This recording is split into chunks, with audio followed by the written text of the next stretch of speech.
Good evening, everyone. We are back for another episode of The Mandalorian. We are here to discuss it. I'm Chris, joined with JXEditor. And yeah, we're up to episode 6 right now of season 3, Guns for Hire. And I have extensive notes on this episode. For me, we've discussed this very briefly, extremely briefly, just to gauge like each other's opinions on there. For me, this is a particular low point of not just The Mandalorian season 3, not just The Mandalorian in general, but Star Wars as a whole. We've reached that point. I don't think this is going to be a very interesting discussion tonight, I will say, because we both That's agree. what I love about it. Yeah, we both agree and disagree on this episode. It's going to be really, really fun to talk about. No, we completely agree. Oh, okay, except okay. for good. our opinions. Except for just our overall opinion of the whole, like all of the stupid shit, crap. Love it. That I absolutely love. You know what? How this episode went down, Danny DeVito wouldn't have gone out of place. Absolutely not. In fact, who else was on the Disney lot that day? Fucking bring him in. Get him in. Honestly, I'm now upset that Danny DeVito wasn't in this episode. Me too. You know what? Me too. Actually, I'm going to put that question out to everyone watching. I'm going to put that question out to everyone watching, and by everyone watching, I mean Carl. If Danny DeVito had to be in Star Wars, who would you have him play? That's what I want to know. Hey, Carl. We got Carl in the comments. He says, well, we had 2 good seasons. It was a good run. It certainly was, wasn't it? It just ended with Luke taking Grogu away. I love when Star Wars is this shit. This is what Star Wars is now. Just when you think Disney might pull it back, you watch Andor. No, Star Wars has never not been this. Like, Star Wars has always been this stupid. Holiday special, I would agree. Still within count. I'd take the Ewoks any day over Jack Black and fucking Lizo in this shit. And I love Jack Black, by the way. I'm getting ahead of myself. We'll get onto it. Let's do the socials first. I'll get mine out of the way because mine aren't going to go on for that long. Please subscribe if you like what you see. Even if you don't like what you see, give me a subscribe because why not? Be charitable. Follow me on Twitter as well at Hobbit Fan Editor, and let me know your thoughts on Mandalorian. Carl's already done that, and I'm completely on board with Carl. Anyway, over to you, dude. Your socials. Hello. I'm JXEditor. I'm still JXEditor, and I am JXEditor again. There we go. There we have it. You heard it straight from the horse's mouth right there. YouTube.com/JXEditor. Give him a follow. Like you plugged it there. Where do you want to start? Fishy, Romy. Actually, no. I'll start with this. My very first impression. For a second, like I actually forgot. Like in the very first shot with the Quarren ship, mm-hmm. I for a second forgot I was watching. Excuse me, Mandalorian because I just watched Bad Batch. Like I just binged it after the finale. So for a second, it because of just like the matte-ness of it, do you know what I mean? Mm. It kind of looked like that style for a second. Yeah. Did you know it was I don't know if that's like a Quarren design or if that just happens to be the ship. I had never seen it before. Yeah. It reminded me of this. It looks like it was made of the same material that the hover tanks that attack Naboo were made of. Yeah, I know what you mean. Yeah, I know exactly what you mean. Yeah. It looked good. Like the show looks good. The CG, like the ships and everything, I ain't got a problem with that. Just got a problem with everything else. You know, character, writing, celebrity fucking cameos. Anyway, we'll get onto it. Yeah, Quarren in tank is chased by what we initially think is Imperials, which turns out to be a bunch of Mandalorians. And this is kind of going to come up towards the end. Do you think this is the same guys that broke what's his name, Moff Gideon, out of that prison cell, or do you think that's still going to be Thrawn or something? Because we know that Beskar was found there. Do we think it's these guys? I think planting Beskar is a very Thrawn thing to do. Yeah. Initially, when I saw these, I thought, okay, well, that's confirmation to what we were talking about the other week, that these are probably the bad Mandos that did that. But they don't seem out for that. They don't seem like they'd free someone like Moff Gideon. My next note. So the whole situation here, I get the impression, is that this Quarren woman has been in a relation or an entanglement with this Mon Cala prince who's dressed like an even gayer Aladdin. And why doesn't the Mon Cala talk like a fish person? I was just under the impression that all Mon Calas talked the same. No, that's only an Akbar and I guess a Radis thing. That's what I thought, but those are the only main two that I've seen, so that's what I'm going by. But there's Akbar's son in The Rise of Skywalker. There's He kind of has a fishy voice though, but not as fishy as his father. Cannot be. The Emperor is dead. It cannot be. The Emperor is dead. Like it's there, it's a little bit. It's not full on jowl action, but it's not slack jaw action like Admiral Akbar. But I don't know. That was really weird. But also, there's that whole Clone Wars episode on Mon Cala. True, and the two of them share a creepy tentacle caress.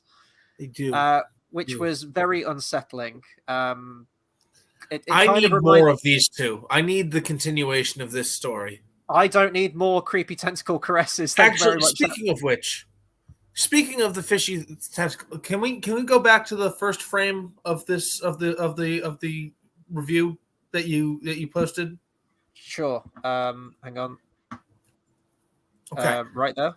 Yeah. Why is that not fishy Romeo and Juliet? Why is it those two? Because they got separated. Yeah. Well, yeah. It makes it just really random. Do you think that the fishy people are going to come up in the next episode, or do you think it was just a cold opener, like a Bond opener? Or something? I think it was just a cold open, but I need more of them. I need this story. I mean, would I have rather have had in-universe Quarren and gay Aladdin Mon Cala? Sure, I would have rather have had those two characters because they were established and they're in Star Wars, and it's not fucking Lizo and Jack Black being Lizo and Jack Black. Anyway. Also, I was saying, why aren't they on the thumbnail, Chris? These are the real questions, damn it. The tentacle caress thing, it reminded me of when Davy Jones kills Mercer in At World's End. I was more thinking of the kiss scene in Galaxy Quest. Yeah, no, you're right. Yeah, you got it. You've got it. That's it right there. Okay, and then we cut to Bo-Katan and Mando. He's in this show. Remember when he was the main character? Because I'm going to have a lot of notes on that today.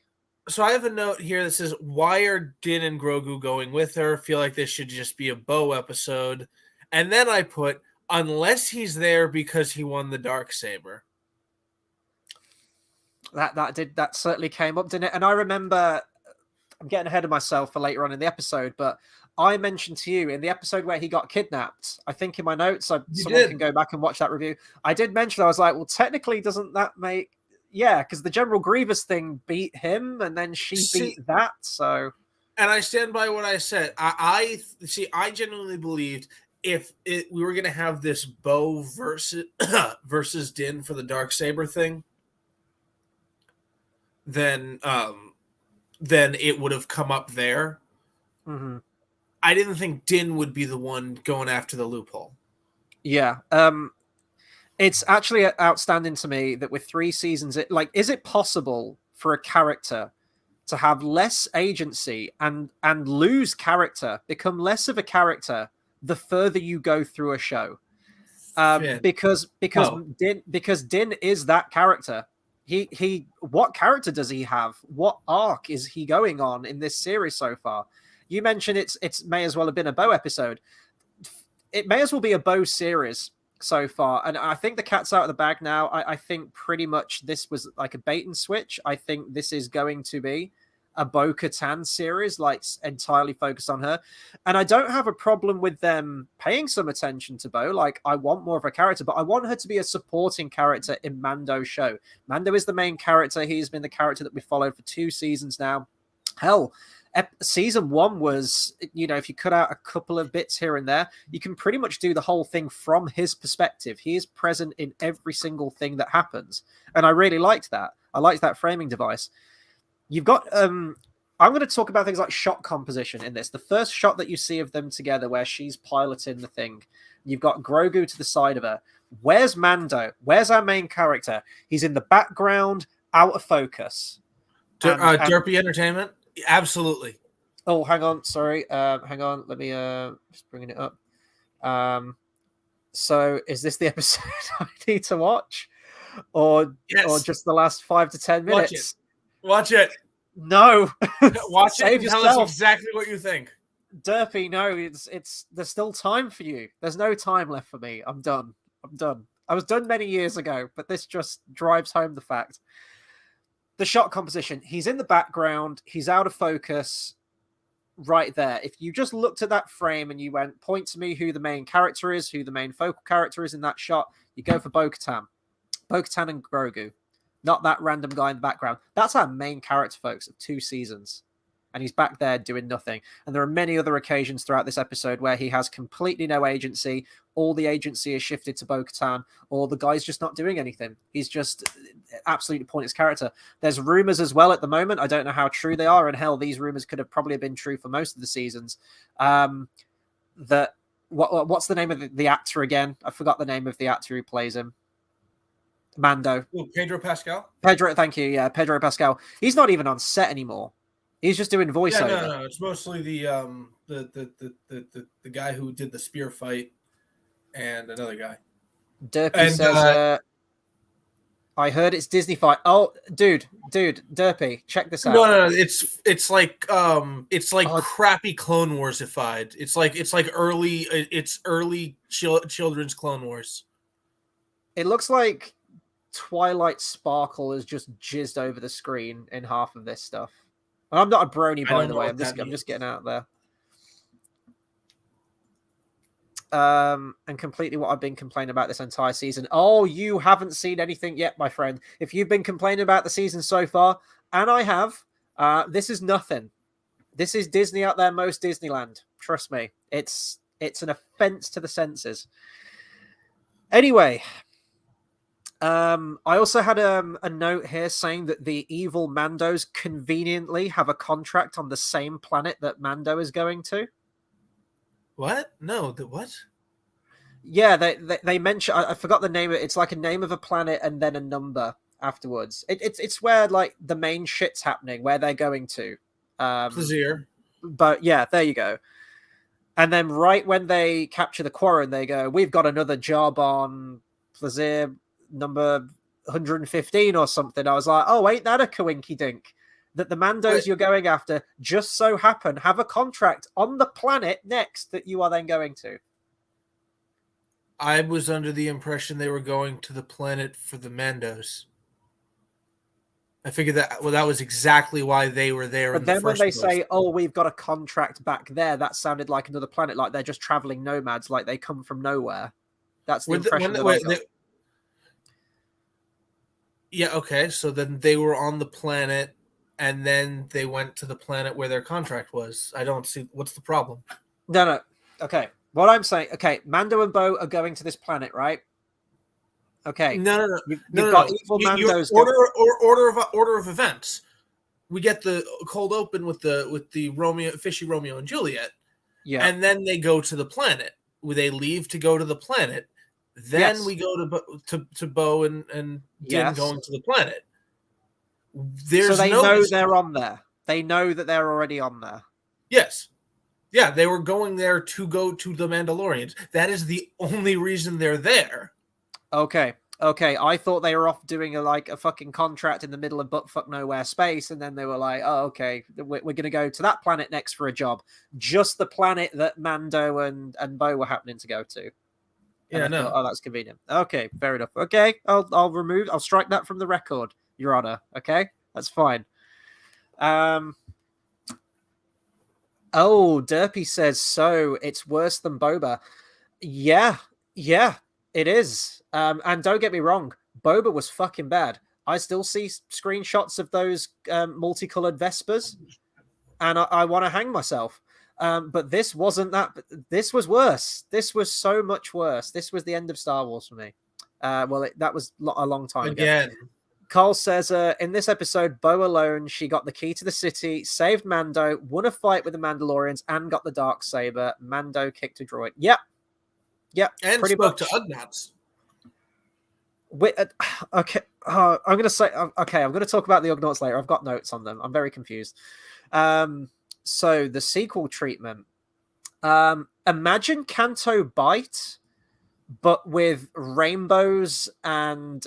Okay, no, I tell you what it was. The Lego movie, when they go to when they meet Princess Unikitty in the what's the fucking place that, like, the magical rainbow on a cloud, icing on a cake. You know the place I'm talking about. Cloud Cuckoo Land. That's it. It's Cloud Cuckoo Land. That's it. Okay. Someone will know what I mean. Trust me. Sure. Yeah, take Canto Bight, but instead of being about war profiteering, it's about cell phones and immigrants. It's not even a bit. It's just it's a Disney princess birthday party. That's what it is. No, like, because the whole, remember the whole thing about without these droids, these, like, the old guy who, spoiler, can I just say it? Go on. Yeah, the old guy who turns out to be the bad guy who's behind everything. He talks about, if I shut off these droids, people wouldn't know how to live. And it's just like, oh, he's the bad guy. He's the old timer who hates the new stuff. And he's Christopher Lloyd. The droids are cell phones and immigrants as one thing. Yeah. And it's Christopher Lloyd. Like, apart from Doc Brown, he always plays a villain. So big shock. Dude is old as shit. He's so old. I felt so goddamn bad. Isn't it shit how time keeps moving on?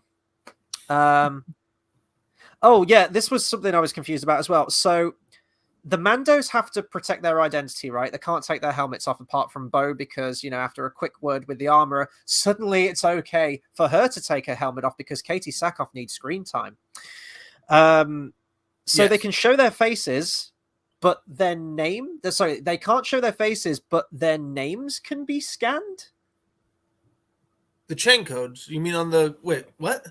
Yeah. I thought the whole thing with Mandos were that they had complete anonymity and they couldn't be divulging names or identities or anything like that.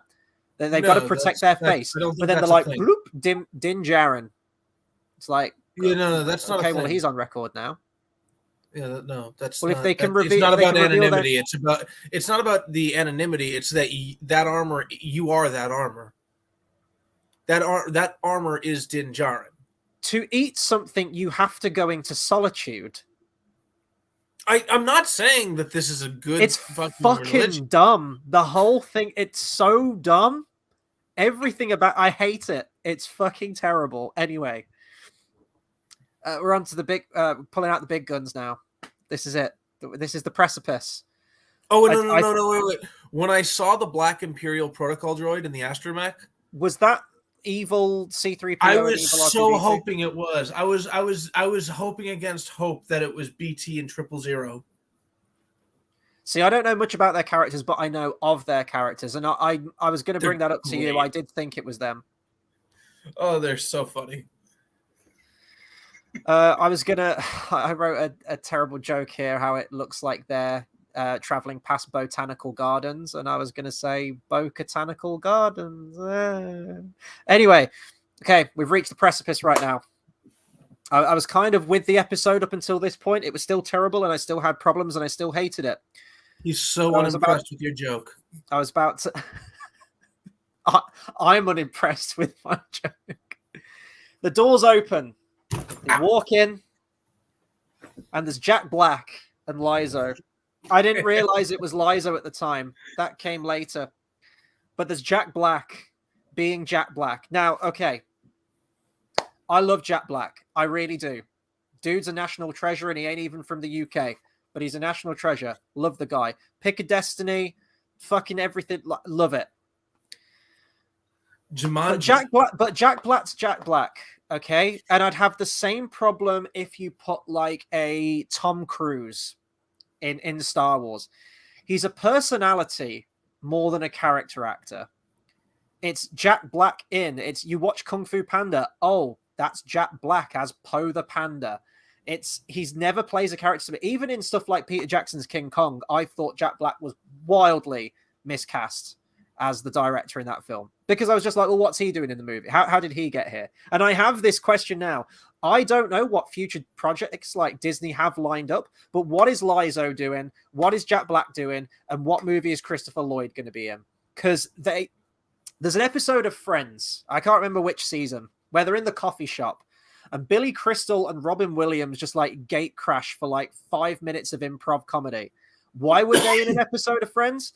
I don't fucking know. Turns out they were on the lot next door and they were like, hey, we're shooting Friends. You want to like come in for 5 minutes and do something? It felt like that. Why are that? Why?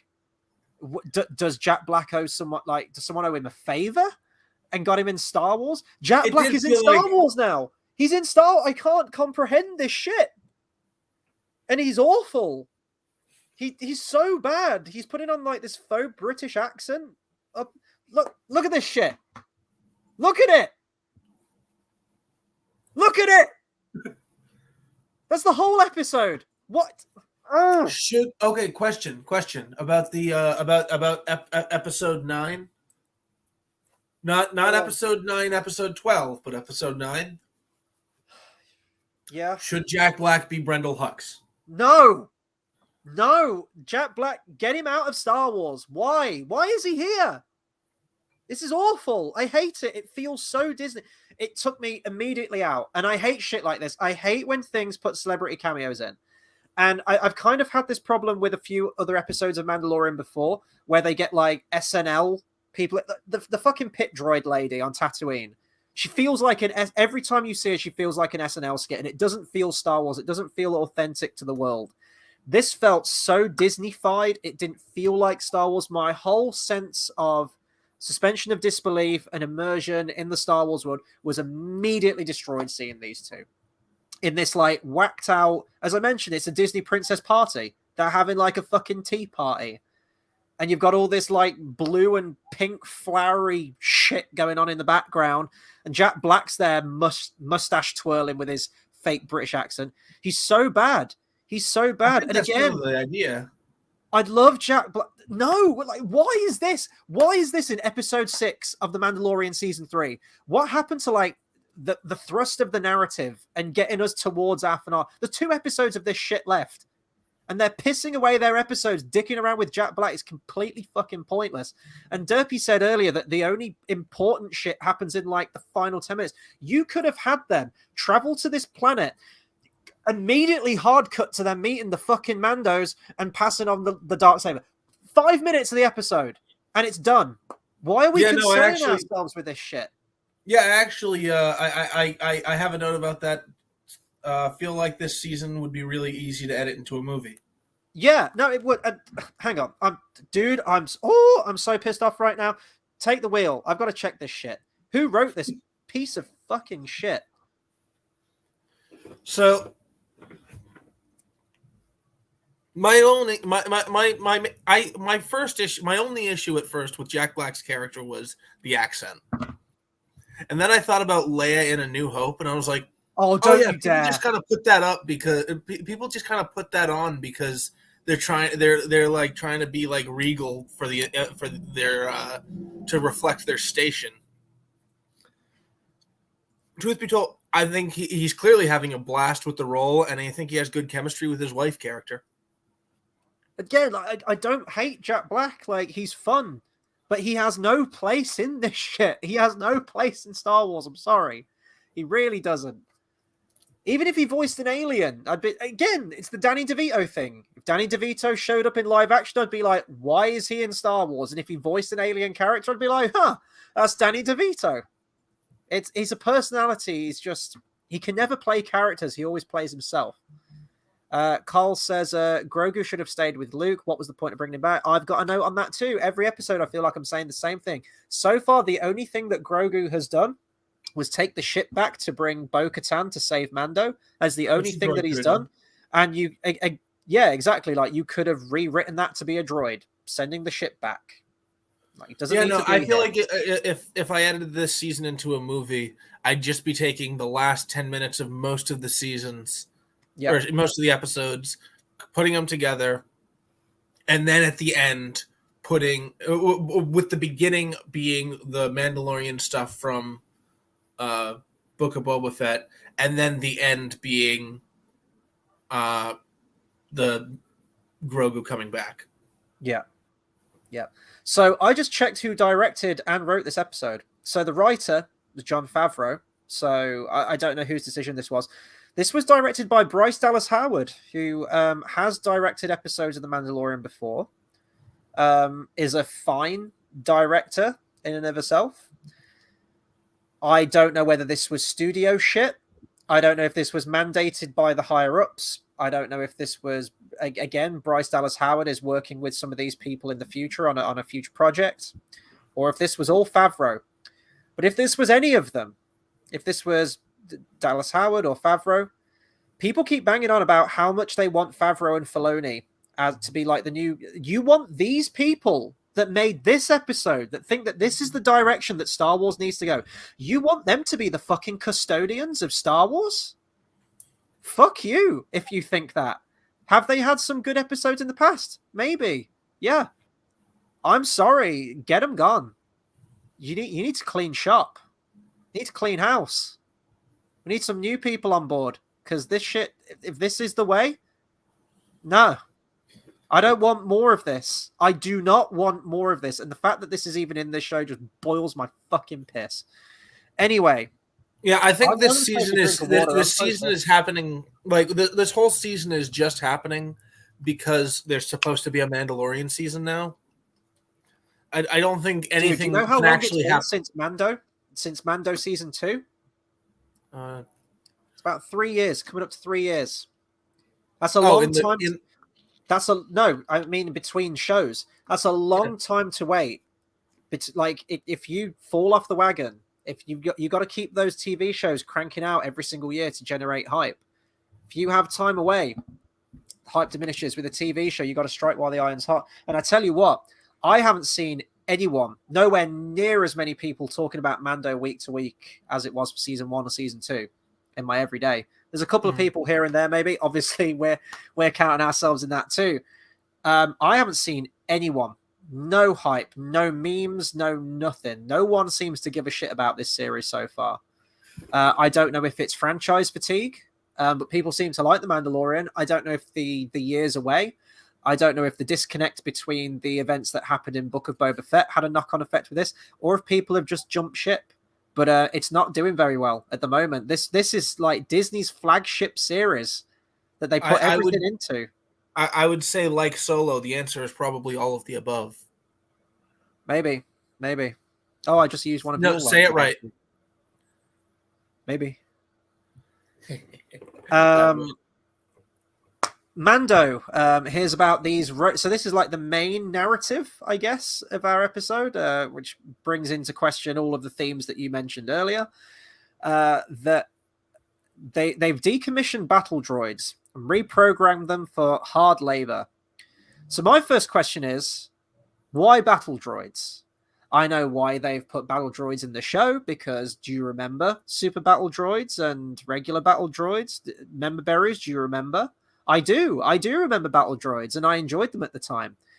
Let's think about this in context of the actual Star Wars world. Okay, battle droids were a thing for a few years across a bunch of wars, which were immediately decommissioned. These machines are old. They are old. They look at things like the Naboo Starfighter and call it old, like a relic. Or like his original Razor Crest. They mentioned like the type of vehicle it was, and it was from sort of like Phantom Menace era, and they called it old. And we know how time works in Star Wars. Do you know the thing about old technology, or specifically prequel era technology in Star Wars, even though they call it old? The thing about it is, it's a lot better than what they had because of, the 70s. It's a lot better than what they had after the Empire happened. Mm-hmm. But my point is, you're in old stuff. Well, also, I just want to point out. So my first thought was Jack Black I like to think that he bought it at like a considerable discount if we're comparing prices before and after the war. However, having learned that Plevir was a separatist planet, I wonder if he was meant to be like a neo-Confederate or something. Anyway, well, technically he was. But anyway, it being a separatist planet, they probably just had the droids like in store, and then actually what probably happened was they had the droids, the Empire took the droids, New Republic took over and was like, oh, the Empire had these are yours. My like, point is, we're in like crate of shit is yours. What year is this set in? It's like seven or eight BBY, ABY. Sorry, probably about 10-ish. Okay, 10 ABY, right? So it's been about 30 years for anyone who doesn't know. Down. And we're still using battle droids. This is old tech. You have new droids now. You don't mean to tell me that there isn't any new droid that could do exactly the same thing that they're doing. Hell, you could have like fucking landing ships doing the thing, or like a fucking conveyor belt doing all this shit. You got battle droids.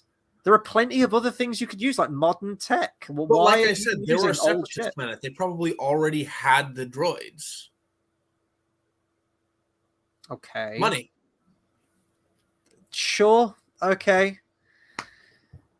Fine. I feel like it was just a, hey, do you remember battle droids? Battle droids, get them in there. My next note, I put Christopher Lloyd, not you too. With these people on the Disney lot that day. Yeah, dude, he is so old. It just makes me feel so fucking bad. I mean, he's always been an oldish guy to me. Like, even when you watch stuff like when he played Uncle Fester, he played a brilliant Uncle Fester, actually, in the true Addams Family films from the 90s. You know, Doc Brown and everything like that. He's always been very old-ish. How old is Doc Brown? Is he like 40 or is he like 80? I always felt like he was in his 50s, something like that. 50 pushing 60, probably mid 50s. Wait, when? I don't know. My brain can't think of this right now. Okay, I'm very stressed. We've got two Doc Browns to pick. Here's a character regression, okay, from Mando right now. Going back to Mando, remember him, the once, you know, main protagonist of this show? Yeah, remember him? He really hates droids, and we know why he hates droids, because if you remember that, he especially hates these droids. Yes. But I thought the whole point of his character arc in Series 1 was that, you know what? Droids might not be all bad after all. And he learnt that through IG-11, who was an unlikely alliance, turned friend, turned ally, who saved them at the end, who apparently didn't completely self-destruct. Thinking back to that was a complete waste of fucking time, wasn't it? Going back to IG-11 again? Yeah, at the beginning of this series? Anyway? He needed a droid to go to Mandalore with him. I know exactly why they did that. Taika Waititi. No, because this episode... sorry. They needed to establish he only trusted one droid. It's not that he lost his mission, because he was like, I need this droid. And then that droid tried to kill him, so should that just make him hate droids again now? Great. No, I think it's more, again, just to be like this. He's not racist anymore. In fact, he's very selectively not racist. Mm-hmm. So yeah, I thought the whole character arc in Series 1 was that he likes droids now. He's all cool with droids. And I thought, you know what, that's a nice progression. Not anymore. Sees what happens when you rely on droids. He fucking hates them again. He really, really hates him some droids. Cell phones, dude. This episode is about cell phones. Yeah, I know. It's like iRobot. I get it. Bo-Katan continues to be the main character. There are countless scenes, countless moments in this episode where Din literally just stands silent in the background, passively watching everything happen around him, whilst Bo makes all the decisions. Bo liaises with all the important people, and he's just there. He's a spare part. Why is he along for the ride? Because at the end of the episode, he needs to give her the Darksaber. Yeah. It's almost like, did you read the script too? It's there. It's right there. We've got Ugnaughts again, working in a factory. Now, my first thing that I wrote down was, is this the only profession that Ugnaughts can do in the Star Wars galaxy?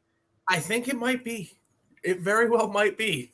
We do find out that they are revered as the hardest workers. And then I thought, so I wrote the note down. I was going to complain about this shit. Justice for Ugnaughts, that the only work they can get is in like smelting chambers and sorting through trash. In basements, no less. In basements. But then I thought, okay, if we think about fantasy for a second, dwarves mine. They're miners. They're craftsmen. They build shit. Yes. And that's kind of all they do, more or less. Trandoshans hunt. So I wiped it from the record. I was like, you know what? I could complain about this. I won't. But again, they are chasing after those signifiers that we've seen a million one times before.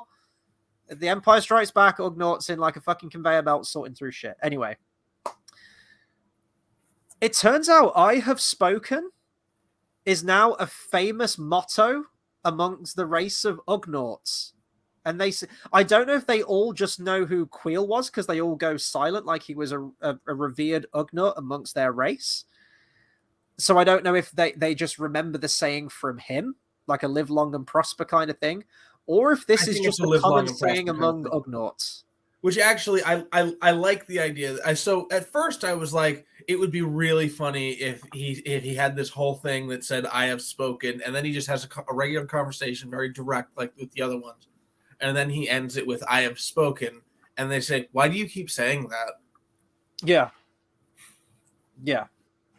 I mean, I guess it's nice that they've referred to Queel again, I suppose. I liked his character in Series 1. I did too. Carl, I haven't ignored your comment, my friend, because I'm about to bring it up right now as my next point. I was waiting for this very chance. Carl says, imagine if super battle droids could run in the Clone Wars. It's exactly what I've got. Since when could super battle droids move this fast, be this articulated, and be this nimble? We have a full-on Zam and Anakin chasing through Coruscant through the streets. They're like diving through buildings. They're rounding corners. He's like throwing shit back at his pursuers. I'm just trying to think of a time where the super battle droids would have run. You might see them trotting on the battlefield. Oh, no, wait. Dude, play Battlefront. Super battle droids run. Oh, for a limited time, okay? You have to hold the analog stick in. You sprint. That's everybody, though. What we have seen in the films, video games different. I don't want to be playing a battle droid that's just the thing is, we've never seen the super battle droids in a position to run as well. I have seen them in many positions where it would have been very beneficial for them to run. Motherfucker, battlefields, the bit where they're fighting Anakin and they're just approaching him very, very slowly, pew, pew, pew. If they could run around, grab shit off the walls, throw exploding canisters at people, why weren't they doing shit?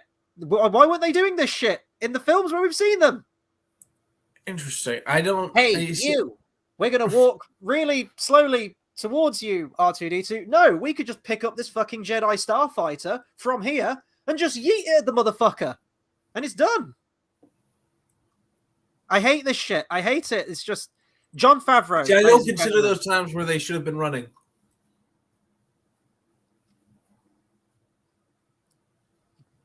I don't think running would have made a difference or been strategically advantageous in those situations. To each their own. If the battle droids were this articulate, then I think things would have been over a lot quicker for the Allies. I mean, they were actually intimidating in the second one in Attack of the Clones. Yeah, I'd love that. One of my favorite bits, and it's actually a lot of my favorite bits from Attack of the Clones are really quick cutaway character moments. The bit like Kit Fisto's smile. I love that shit. It's one of my favorite bits. Coleman Treebor going for glory, getting shot off the fucking balcony. Love it. One of my favorite bits is where the super battle droid just fucking elbow shoves the battle droid out of the way to get the kill. I love it. That's one of my favorite bits. Mando chases after, gives chase, and tackles him through a window. But of course, Bo-Katan is the one that gets the kill with a very cool hero shot of her holding twin pistols at the camera, because she's the one who gets to do all of the cool stuff. It turns out that Christopher Lloyd, a guy who's called Commissioner Hellgate, turns out to be the villain. What? Right up there with fucking Admiral Bone to Pick and Captain I'm a Bad Guy, Commissioner Hellgate. And he's like, and I would have gotten away with it too if it wasn't for you meddling kids. And dude, he is old as shit when he stands up. He's so old. He's like, he's like, if I hit this button, Count Dooku wasn't all that bad. Like, remember him from years ago, Count Dooku? Oh no! Him talking about Count Dooku felt pretty appropriate. Like, he sounds like just an old guy talking about old politicians. Like, he sounds like your conservative uncle or grandfather talking about Reagan. No, not Reagan. Nixon. And once again, we just can't have like any moment in this where there's like a sense of tension or actual character. Because how do they beat him? He gets electrocuted and then he falls over in a stupid fucking childish slapstick manner. That's the whole episode. And someone's going to go that electricity thing. Oh. I just nothing to do with this episode at all. I just have to say this on something. There was a lot of suicide in the Bad Batch this season. Continue. Oh, okay. There were 3 characters kill themselves. What, seppuku? Like, no. We then go back to the Disney. So that's Christopher Lloyd done. We go back to the Disney princess party and she banishes him to the Phantom Zone or something. I can't remember. And of course, here we go. We have a strong, independent woman of color who don't take no shit from anyone, and she gets stuff done because women get things done. The lady makes all the commands, and Jack Black just kind of stands there. The Lord just doing absolutely nothing. She gives Bo, of course she gives Bo the key to the kingdom. We jumped ahead. What happened in between? We didn't even talk about the droid bar. Oh, yeah, because you remember, because droids weren't allowed in the Cantina bar in New Hope. And now Actually, that's a third context to we don't serve their kind. Yeah, because there was when they now go there's back there in season 1, there's a droid behind the bar now. Yeah, that was in series 1. That was in like the terrible Tatooine episode or something like that. And I was like, yep. I get it. I mean, I don't have anything to say on the droid bar, to be honest. I'm like, I just want I don't know what about the Resistor says droid bar, because he's like, Resistor sounds like a droid bar. I don't know why you think that. Yeah. Although I guess I could believe it was like generated by an algorithm. Maybe it's like a pub. UK viewers, you'll know what I'm talking about. A pub like the Red Lion. Or the White Horse or something. Like, how many pubs? No. I think it's supposed to sound edgy. They're like, oh, ever since the hang on, I gotta be a droid. Ever since the rebellion defeated the Empire, your Lego character. Bars with names that glorify rebellion have made a lot more money. So we shall generate a bar name about resisting. Calculating the resistor. I could that. Do droids drink? Apparently.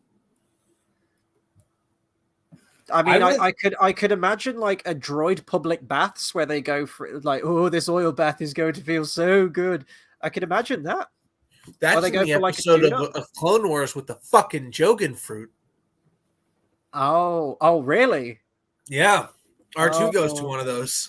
Oh, God. I fucking hate Jogan fruit people.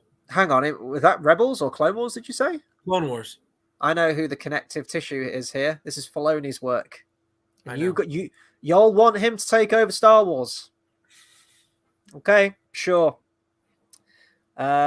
Yeah, so the lady makes all the decisions. She gives Bo the keys of the kingdom. She knights Grogu and sends them on their merry way. I'm like, of course she does. Jack Black, you know, white male ain't gonna do shit in this episode. You're just gonna stand there and you're gonna fucking shut your mouth and you're gonna let the women get everything done in this series. Which brings us very neatly.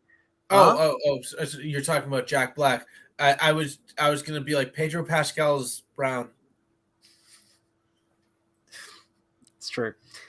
So Grogu gets knighted, which brings us on to my next point, which has already been mentioned by Carl. Why is Grogu in this series? Exclamation point, question mark, exclamation point, question mark. Yeah, he's just absolutely pointless. Nothing is more transparent to me than the fact that this was clearly the studio was like, we need another season. We will lose our cash cow. Oh, sorry, I shouldn't hold him like that, should I? There we go. We will lose our merchandising if we get rid of Grogu. We can't have a series where Grogu isn't in there. We can't do it. It's unheard of. But man, I don't know if the show was already written. I don't know if like the outline of the plot was already written regarding the whole Mandalore stuff and Bo and Mando. And then the decision to put Grogu back in there came at the 11th hour. I don't think it did. I think they would have had time to rewrite things. But it does feel like, oh, okay, we'll just put Grogu in a couple of the background shots. That being said, we did start to get the flashbacks as to how Grogu got out of the Jedi Temple, which hasn't been followed up on. We haven't really had anything that's followed up on that Coruscant episode either. And I hope we've got 2 episodes left. We saw the Rock in the flashback. We did. We've got a 2-part. Well, it's not a 2-parter, but it's written and directed by the same people for the last 2 episodes. And usually those are the ones that are tie into everything, really. You only really need to watch the first and maybe like the last couple of episodes of any Mandalorian series to know what's gone on. True. So maybe we're going to get some tie-ups to this kind of stuff, because if we don't, then it just feels like it's really awkward storytelling. Why bring Ahmed Best back to be this character and show us a flashback of the whole Jedi Purge if we're not going to follow up on that or explain any more about the Jedi Purge and the fate of Grogu? Why focus on 2 secondary characters in Coruscant? Oh no. About the blood of Palpatine, well, what we assume, like the cloning of Palpatine or whatever it's going to be, if we're not going to follow up with that within this series. I know that you can, like, some things can be a subtle lead into like future episodes and stuff like that. As long as they're future episodes within the same season, it just seems really pointless and really stilted storytelling to tell it that way if they're not going to follow up on it. End of point. Psst, your line is. I'm going. Sorry, I just remembered that the Imperial double agent overheard the conversation with the Asian pilot in the last episode, and now I'm pretty certain that both the Lambda and the Beskar were planted. Mm-hmm. Yeah, probably. It's probably going to be Thrawn, because we need to tie all this shit together, don't we? Like the MCU. Yeah, no, this is going to be this whole season is just either set up for Thrawn or, oh god, I know how they're going to introduce Ahmed Best character in the Ahsoka series. Yeah, wouldn't surprise me. Would not surprise me. And I bet you they introduce Thrawn in exactly the same way that they did with Cad Bane as well. How he shows up and all people in the know are going to be like, oh, it's him, and any casual viewer is going to be like, who is that? Like, there's no introduction to this character at all. You just expected to know who this character is. Bo then challenges Wolves to, what's his name? Something like that. The Mando guy, the evil Mandos. She challenges Wolves to single combat. And, you keep calling them the evil Mandos. I don't see them as evil. They're just the other Mandos. The other Mandos, then. The other Mandos. I mean, Mandalorians in general are arguably actually pretty evil. Yeah. Just challenges him to a single combat, and of course she wins. Because she's Bo-Katan. Of course she does. She's Bo-Katan. And Mando just stands and watches, as Bo-Katan is the main character. I have one thing to say about this fight. The cult seems to have the right idea with the whole helmet thing. Hmm. Explain. Just because what, they get punched? Yeah, The knife, they do that whole the fight knife to the neck. without their helmets on, and they're Yeah, getting punched in the face with gauntlets. yeah. Also, Mando together strong. I. That's my next note. Hang on, hang on. Apes together strong. Yes. Oh, bring Andy Serkis's character back for that. Jesus Christ, are you fucking kidding me? First Uh, the Morlocks or whatever. oh, the Morlocks from Time The Machine. Morlocks Yeah, from yeah. Time Machine, yeah. And I've got the dark saber goes to Bo because Mando can't be anything in this series. What is Mando doing now? His one claim to fame was that he had the dark saber. He's Yeah, done I'm fuck really all with it. He's handed that over now. Why do we need him in the show? What's he got? What else has he got going on season 3? He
Okay. I don't know if everyone can hear me. Let me. There we go. Can you hear me? Yes. Okay, cool. I apologize for that, everyone. I'm going to have to try and edit that. I could swivel around right now and show you this computer screen. It died on me. The computer died, and I'm currently staring at a white screen. And I think it's probably going to be Editing projects all canceled. Apparently, it's not the first time this has happened. It black screened on me probably about a week and a half ago. The screen kind of flickers on and off, and then it just cut out. It just died on me. So yeah, I might be having to get a new computer soon and start projects all from scratch, which is going to be so much fun. Anyway, no one's in now, unfortunately, which is a real shame because it was a really, really good stream that we had going on. Very much. Thanks for watching, everyone. Thanks for watching. I think if we go to, I mean, I can't bring up my notes right now, so I'm kind of going to be relying on you. I'm going to stop covering the camera. Hang on, I'm going to put this phone on my little Grogu. I mean, what's left to discuss? Yeah, we pretty much got to the end, didn't we? In all fairness, I think we did. Mando together strong. Mando's together strong, and Bo-Katan is the main star of this show, and Din this season at least. Of this season, and Mando doesn't have any character left. Like, what else has he got going on in this series so far? What agency does he have in the rest of the narrative? Because I genuinely can't think of any. Grogu's at least got something. He's got like a history that might be developed. He hasn't done anything this season, but in terms of his past, it's kind of interesting. Whereas Mando, I genuinely got nothing. I think this season should have just been called The Mandalorians. Yeah. Oh hell, like Bo-Katan. That's what it is. No, because the thing is, I think if this season was just treated as its own miniseries, like Boba Fett and everything else, and it was just called The Mandalorians, and it's just this interlude between The Mandalorian season 2, Boba Fett, and Ahsoka, I think people would probably be a lot more accepting of it. Mm-hmm. What if you roll like this? Would be really easy to write this as Din as the main character. It would be so easy. Just like do a couple of role reversals. Just have him have more of a stake in there. Have him be the one who's destined to be. You literally just flip. Have Bo-Katan sink to the bottom of the water. Have her go with him. Have her fall to the bottom. He rescues her, and he sees the mythosaur, and he's the one who's destined to be the leader of Mandalore. Or she saves him, and he still sees the mythosaur. Well, if he sees the mythosaur, or she still saves him, and he sees the mythosaur. Yeah, and then that adds fuel to the fire, and she gets pissed off about that because she wants to rule Mandalore, and she's still salty that he's got the Darksaber. And then you kind of have this where she's not necessarily an enemy, but she is to him because she's got a stake in the Darksaber and she wants it, and she wants to rule Mandalore and not him. He could be this hero character who doesn't know anything about ruling, but I don't want it. Yeah, or it's like the Life of Brian. It's the Messiah thing. Everyone's saying, "Oh, you're gonna reclaim Mandalore." The armor is like really pushing for him, like, "Oh, you have to be this figure." She could even have an agenda going on, kind of pushing him to be this almost, Christ-like figure. This guy who's going to redeem Mandalore for them all. That could have been really interesting. And you don't need Grogu for that. Grogu could have been training with Luke. As I've said, if you wanted Grogu in the series, I'm fine with having this parallel narrative thing going on where we could have cut back and forth, seeing Luke train Grogu, and then probably by the end of the season, the two of them reunite, or you're at least set up for a season 4 where the two of them would be reunited in some way. That's all you had to do. That's all you have to do to change this shit. And remove Jack Black. Remove episodes like this. They don't need to be there.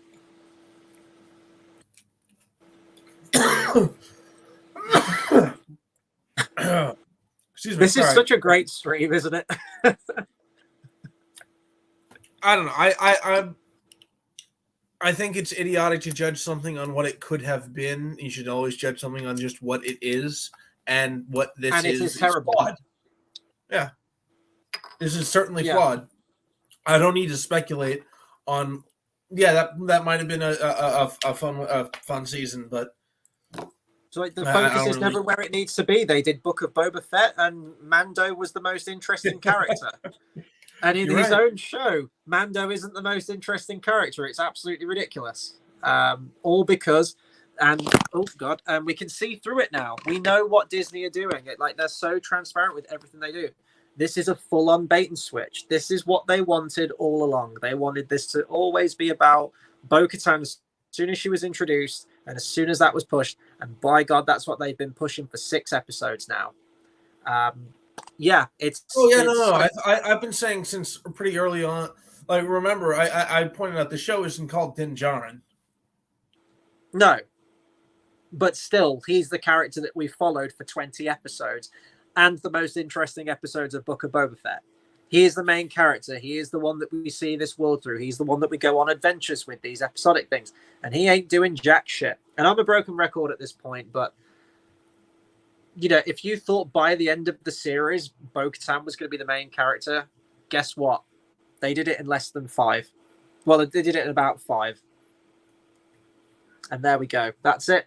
Those are my notes. This is the worst episode of The Mandalorian, I would say, so far. And it's had some doozies. Like, I hated the prison cell episode in season 1. Oh, I hated that episode. The Tatooine episode in series 1, I couldn't stand. That episode was mediocre. The ice spider thing in season 2 felt a little bit pointless. I wasn't a big fan of that one. Utterly. But oh boy, from all the celebrity cameos in this one, the writing, the lack of tension, and the complete disregard of Mando's character, I really couldn't stand this episode. This is my least favorite episode of The Mandalorian so far. And we've got one person watching again, so welcome back, one person who's watching. Glad you made it in time. Oh yeah, that's not me. Who is that? Speak. Speak. Very well. If he will not talk, we'll make him squawk. I've been the Hobbit fan editor, everyone. Hi, how are we doing? And I'm JXEditor. I was JXEditor. I am JXEditor, and I will continue to be JXEditor. Dude, I've got you. I can still bring it up. There we go. Let me know what the audio is like on this, by the way. Is this better than my actual microphone audio? No, is it really? Oh, okay. Well, it's a little more. You can tell it's on a phone. You're gonna have to make do, guys. I'm afraid. I'm really sorry. I hope my computer hasn't died, because that would be most unfortunate, and I would be incredibly sad. At least you finished The Hobbit. At least, yeah, that's true. And I'm so far into Star Wars right now that I could quite easily redo Star Wars if I need to. Please do consider subscribing to the channel for more movie reviews, discussions, and live streams. We will be back next week at the same time, hopefully with less technical issues, at 10 p.m. GMT to discuss episode 7. It's the penultimate episode of season 3, and can it turn things around? I'm thinking with a cameo from Thrawn at the end, all is going to be forgiven with this series for most people, but not me, because I don't forget. Damn it, I want my southern boy Eli Vanto back. Eli Vanto? He's Thrawn's protege from the books. He's got a southern accent. It's so great that listening to the audiobook, and it's just like, what is a Marg Sable? Oh, you've never heard of a Marg Sable from the Ascendancy? Oh, is this at the very beginning? Is it that guy who walks? Oh no, that's his like sidekick throughout the entire first book. And he comes back in the third book. Okay. Yeah, no. I want him. That's why I want him here. I'm like, bring Eli back, especially because if Eli's in this, then they're not working for the Emperor.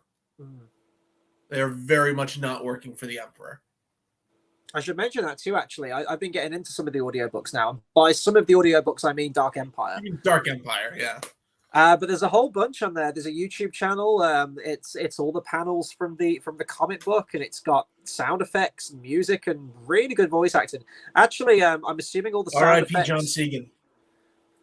R.I.P. I'm ashamed that I'm so late to the party as I am. It's not for lack of trying from your part. You've linked me. He's also Dash Rendar in Canderous Ordo. Oh, cool. I mean, you've linked me these audiobooks about 3 or 5 times in the past, and I've never got around to it. Yeah, Dark Empire. Like, I'm gonna make this one like Dark Empire. Oh, you should listen to this. Nah.